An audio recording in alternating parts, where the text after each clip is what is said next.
You're listening to the Central Indiana Sports Report with your host, Greg Mengelt. Welcome to the Elwood Panthers 2024-25 boys basketball season preview. The Panthers won 8 games for the second straight season last year, including a big 36-34 rivalry win over Alexandria on January 12th. Probably the program's best win since beating Frankton in 2014, or even maybe their last sectional win in 2009. The Panthers lost some key players to graduation, but senior Jayden Mullins returns, along with juniors Brice Mullins, Cam Gallegos, and Corbin Level, the grandson of Elwood legend Rich Level. It's the third season for head coach and athletic director Ryan Vanskyock at Elwood, and he's clearly raised the level of the program. We'll hear from Coach Vanskyock, then Jayden Mullins and Brice Mullins. Here is Coach Vanskyock to talk about his 2024-25 Panthers. All right, welcome back to the Central Indiana Sports Report. Ryan Vanskyock, Elwood head coach. It's been a while since we've been together, but it's basketball season. You getting excited about the season coming up? Man, my favorite time of the year. It's the holidays. Basketball is nothing better. Really enjoy this time of the year. The kids have been working hard. Excited to see what we can get out of them. So it'll be an interesting season, but we have high hopes for them and continue to keep trying to build our program back up to where it once was. How are you feeling about the team as we head toward next week? Yeah, we're very inexperienced. Cam Gallegos, one of our better players, is out until December 21st. So that football injury. No, okay. Yeah, I'll cut it. Yep. So he'll come back the next semester. So December 21st, he's eligible to come in, which helps us a little bit. He's probably our top player, probably basketball-wise, so it'd be great to have him. But Brice, I've been really excited about. Ethan, Jayden, Corbin, they've been really putting in a lot of effort and work. So it's exciting to see.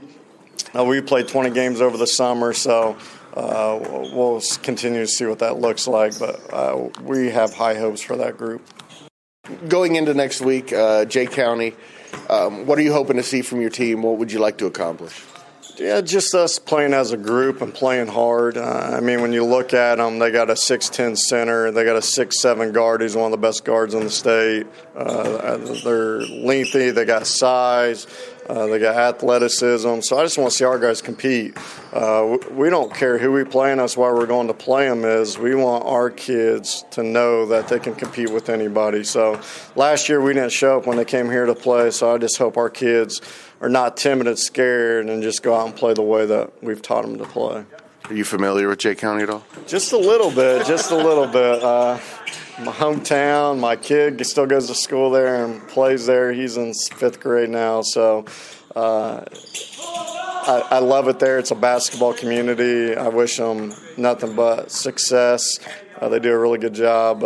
After this week. According to Tuesday, man, we want to go win, so that's a big one for us. And a lot of red, white, and blue as well. Yeah, it's going to be red, white, blue all over the place. That's right. So what do you hope to see from your team? Is there an area of the game that you would like to see improve, or is there an area that you've seen that you like that you're looking forward to seeing? Yeah, I want to see our defense improve. What I've seen over the summer and just the type of kids we have, I think this could be one of the better defensive teams I've ever coached. We're still not seeing that. We still see some laziness, some tendencies to gamble, different things like that we don't teach. So I'm excited if we can get the kids to play how we want them to play, of what that'll look like. And then on the offensive end, we don't have one go-to guy really.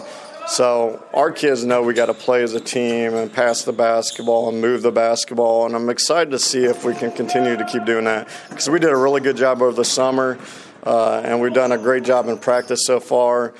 So I'm hoping we see that in the summer. The one disadvantage of this junior class is they've always wanted to do things one-on-one, and we're not going to be able to play that way. So hopefully we got that turned around, but I'm excited to see what that looks like when we start playing.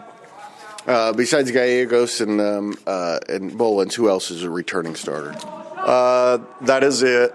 Etchison played a little varsity for us last year, and then Corbin played a hair for us, and Ethan played a hair. So it's going to be a lot of new guys out there. Jackson Gordon and Blaze Jones, a freshman and sophomore, will be coming off the bench until Cam gets back. So a lot of inexperience, but a lot of athleticism and quickness, and we'll kind of see what that looks like. So we know we're going to have to go through some growing pains when kids have never played varsity basketball before, but hopefully middle of the year, end of the year, we're really clicking and ready to go. So we're excited about the kids.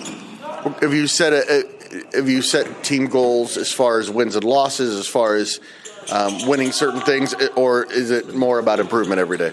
Well, improvement every day, but I'm a very competitive person, so we compete every drill, we compete every day in practice. We're going to win games. That's our main goal. We've won back-to-back 8 games. Before that, they've not won 8 games in, 5 or 6 years combined. They had a couple years of not winning a game at all and winning 1 or 2 games. So our goal is to have a winning season for sure and go compete in the conference and sectional. We want people to be scared of us. So, all right, it's a great tradition here at Elwood, and everybody in town here wants to see it come back. So, not that it hasn't been pretty good the last couple of years, but you know, you want to get back to the roots of Elwood being one of the best groups around. Our feeder system's not been very good. Our high school kids are not been developed how they should be. So, again, it takes a long time to turn those things around. I've been impressed of what we've been able to do the last couple of years, but to me, 8 wins is not enough. I mean, that's not where we want to be. So we're going to continue to keep working on our feeder system, continue to keep working with our older kids to get where we want to be. So hopefully people come out and watch us. Maybe if the wins or losses are there or not there, but they should see 10, 12 kids competing hard on that end to change this culture around. Please stay tuned for Elwood senior Jayden Mullins and junior Brice Schuler. I'm here this morning, early in the morning at Elwood Community High School here with Jayden Mullins and Brice Schuler. Just talking about the Elwood Panthers preseason. Let's start with Brice here. What have you guys been working on lately as the season nears? We're a big defensive team. We've been working on a lot of defense, on-ball pressure, press. We're quick and athletic this year. Not very big, so we got to try to keep the ball out of the paint and play some good perimeter defense. Contest all the shots. All right, Jayden. Heading into some games next week, what do you hope to see early in the season? You know, we have Jay County next Tuesday, and that's a big matchup for us. They had us last year, but I really think if this with the team we have right now, we really can compete with a team like Jay County. Just like Brice said, we have to be strong on the defensive end. They're really tall, lengthy, so you know we don't have a lot of height this year, but we're really fast, athletic. So if we can use that to our advantage to beat Jay County, that'd be really nice to start the season with the dub. And speaking of this team, what's kind of the personality of this team? What's this team like? Yeah, you can say we're young. We have 4 juniors that barely played varsity last year, but those juniors, they've been putting in the work. You know, Brice, Corbin, Braden, Ethan, they've all been putting in the work this offseason, and it's nice to see it because freshman year you probably never think they would, but now that they see them now, they're really dangerous. I think they're going to help us a lot this year. All right, Brice. What's going to make this team successful? Like he said, we are young, but we've played with each other for a long time, so we got quite a bit of chemistry. We just got to learn how to share the ball and run the offense and look for the open looks, get the ball to the middle. Have you guys talked about team goals, or is it more about getting better every game? What's kind of the approach going into the season? Get better every game. We want to have a really good defensive team this year, so getting a lot of wins on the defensive end, keeping the ball or the score down in the mid-40s, low 40s, and we'll win a lot of games that way. Tell me a little bit about Jaylen and what he brings to the team. Jayden, he's physical. He's our big guy this year. He's been able to shoot the ball a lot better recently, and he can really get to the rim and finish. All right, Jayden. Oh, yeah? Lots of threes. His glasses are fogging up this morning.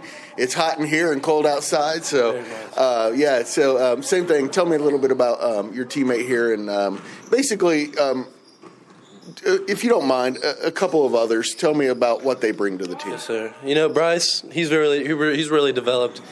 he's our point guard this year, so he's going to have to be a leader. He's going to have to be a leader on the offensive end. He's going to have to play really good defense, but his shot's gotten a lot better. His ball handling's got a lot better, and I'm really excited for that. Braden Etchison, he's just a born leader. He's out there, he's clapping us on, he's getting us all ready to go for a game, and it's really nice to see that out of him. Corbin Level, he can shoot. He can shoot it. I mean, there's not much to say about him. He can just shoot the ball. Ethan, he's just really tenacious on the defensive end. He'll get active. He'll press someone full court, even if the dude's faster than him, and he'll make him feel pressure. All right, thanks you two. I really appreciate your time and good luck this season. Can't wait to see you play. Thank you. Thank you. Thank you to Coach Vanskyock, Jayden Mullins, and Brice Schuler for joining the Central Indiana Sports Report. And thank you for listening. If you enjoy the podcast, please go right now and like, subscribe, or follow us on whatever podcast host you are using. Don't forget we're also now streaming on YouTube. And don't forget to tell a friend. The Central Indiana Sports Report is a product of ITG Media. And I love Susie.